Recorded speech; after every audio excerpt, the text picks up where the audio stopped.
پہلی بات تو یہ ہے کہ آپ نے کہا جی کہ اکنامک سسٹم کو یہ جو ہیں آج کے دور کے مولوی نہیں سمجھتے. سب سے بڑا اکانومسٹ کینز تھا نا. کینز بھی آپ کے سسٹم پہ لعنت بھیجتا ہے. اچھا. اور وہ کہتا ہے کہ آج تک دنیا میں آزاد اور بہتر تجارت جو آخری تھی وہ 1924 میں مجلہ عدلیہ کے تحت خلافت عثمانیہ کا سوق تھا.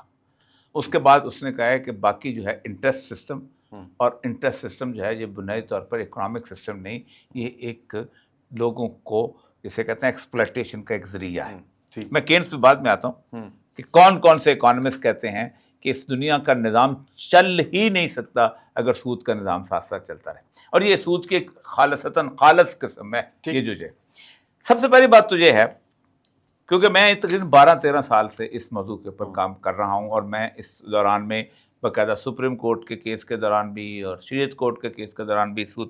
آخری یہ تھی کہ جو شریعت کورٹ نے فیصلہ دیا تھا اس کے اندر انہوں نے اسلامک بینکنگ جو تھی اس کے بارے میں کہا تھا کہ اگر آپ کو اسلامک بینکنگ جو ہے وہ اس کے خلاف بھی کوئی اعتراض ہے تو آپ ہمارے پاس آ جائیں.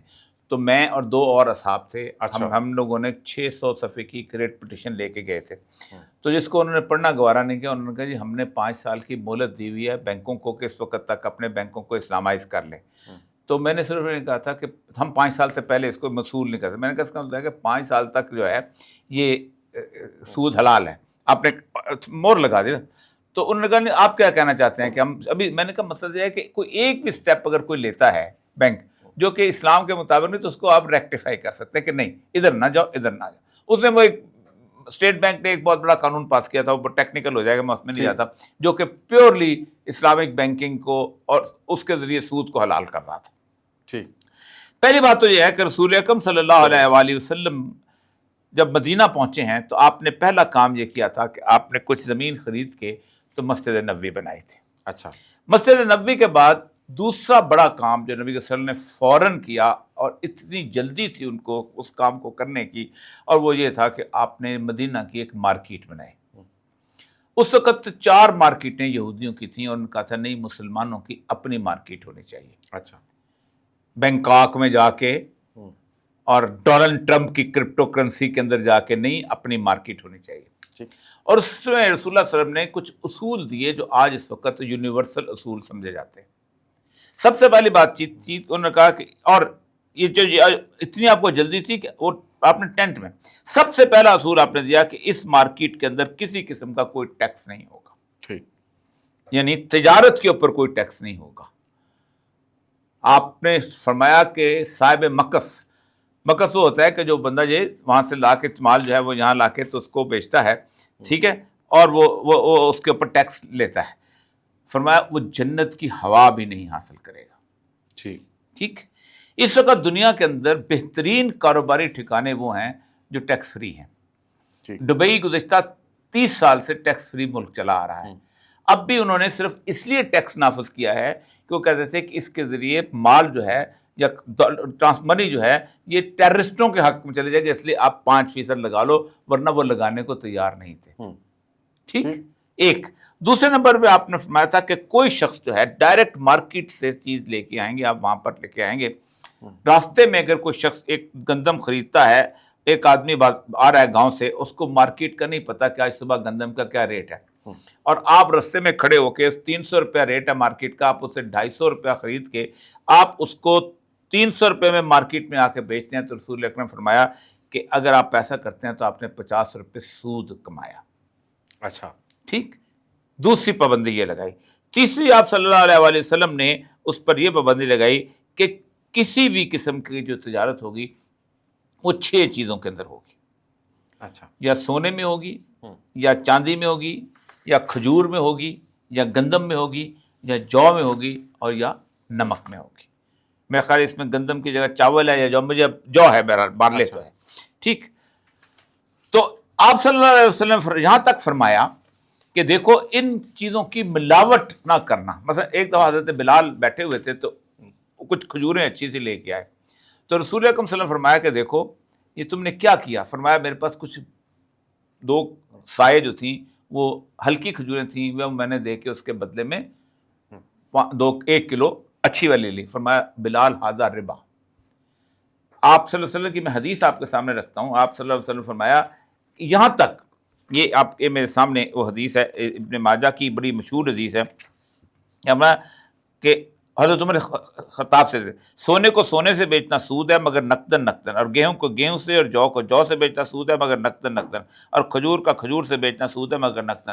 اس کا مطلب کیا تھا کہ کوئی ویلیو جو ہے اس کو ڈٹرمن کیے بغیر کہ کھجوریں پہلے بیچو, اور مارکیٹ میں اگر جو درہم اور دینار, کیونکہ رسول اکرم صلی اللہ علیہ وسلم تم پر ایک زمانہ ایسا آئے گا کہ تم کو درہم اور دینار کے علاوہ کوئی راستہ نہیں ملے گا. اور آج جو چائنا سونا خرید رہا ہے نا, اور جو روس سونا خرید رہا ہے, جو باقی ملک خرید رہے ہیں, اسی لیے خرید رہے ہیں کہ کل تو آپ صلی اللہ علیہ وسلم ایک تو یہ فرمایا, پھر آپ نے فرمایا کہ آپ سود ہو گیا. اس کے بعد آپ فرمایا کسی قسم کی کوئی اسپیکولیشن کسی قسم کی نہیں ہوگی کہ جناب آپ اسپیکولیشن کریں. پھر آخری جو تھی وہ آپ نے فرمایا کہ ہولڈنگ نہیں ہوگی. یہ 40 دن تک جو بندہ غلہ سٹور کرتا ہے, اور آخری بات, اور آپ دیکھیں آج ہولڈنگ جو ہے اس دنیا کی سب سے بڑی لعنت ہے. آسٹریلیا میں گندم اگی, جہاز پہ بٹھائی, انتظار کیا کہ کس ملک میں گندم کی کمی ہو گئی ہے. مثلا آپ نے دیکھا کہ زمبابوے میں گندم کی قحط ہو گئی, وہ جو یہاں پر بیٹھا ہوتا ہے نا چوڑیا بازار کا تاجر, ہاں بھیج دو اس کو جہاز کو سیدھا وہاں پر, یا یہاں پر ختم ہو گیا. تو ہولڈنگ جو بڑے بڑے گودام بنتے ہیں گندم, آپ سن رہا جس نے 40 دن تک غلہ سٹور کیا, اس نے اگر اس بعد میں صدقہ بھی دے, اس میں بعد میں زکوٰۃ بھی دے, خیرات بھی کرے, اللہ اس کی عبادت قبول نہیں کرے گا. 40 دن کا مارجن دے دیا, نو ہولڈنگ. اور جو لاسٹ اس کے اندر ایک اور چیز تھی کہ آپ صلی اللہ علیہ وسلم نے اس ہولڈنگ کے بعد جو آپ نے ایک اور میں ابھی ذہن میں آ جاتی ہے, چھٹی چیز جو تھی ابھی ذہن میں آ جاتی ہے اس کے اندر. تو یہ وہ بیسک پرنسپل تھے کہ جس پرنسپل کے اندر سب سے امپورٹنٹ پرنسپل تھا کہ کوئی کرنسی نہیں ہو سکتی جب تک اس کی intrinsic value of its own نہیں ہوتی. یہ ان کا بنیادی پوائنٹ بھی ہے, بنیادی پوائنٹ ہر بندے کا پوائنٹ یہی ہے. ہر بندے کا بنیادی پوائنٹ یہ ہے کہ کوئی مثلا آپ کی جیب میں 2000 روپیہ ہے, آپ نے وہ 2000 روپیہ مجھے دے دیا اور میرے آپ نے قرض ادا کر دیا. اچانک اسحاق ڈار صاحب یا بینک کے ہمارے کون سے ہیں وہ جو اپنا وزیر خزانہ صاحب, اچھا وہ بینک کو کہتے ہیں کہ یہ جو 5000 والا نوٹ ہے نا, یہ 1 ارب کے اور نوٹ چھاپ دو. تو میری جو آپ نے 5000 مجھے واپس کیا تھا اس کی ویلیو جو ہے وہ 4500 رہ گئی.